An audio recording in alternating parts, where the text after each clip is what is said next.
Hey everyone, is your Android phone getting too hot? Don't worry, here are some easy fixes you can try. Step 1.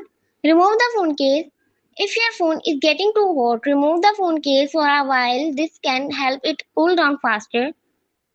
Step 2. Close background apps. Close the apps you are not using. Too many apps running in the background can make your phone hot. Step 3. Lower the screen brightness. Reduce your screen brightness or turn on adaptive brightness to help lower the phone temperature. Step 4. Turn off unused features. Turn off Bluetooth, location, hotspot or 5G when you are not using them. Step 5. Keep your phone out of direct sunlight. Move your phone to a cool place and avoid using it in direct sunlight. Step 6. Check for software update. Go to settings, software update and install any available update.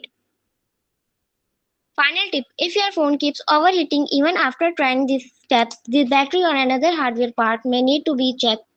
And that's it. These steps should help fix Android overheating issues. Like, subscribe, and share for more easy Android tips.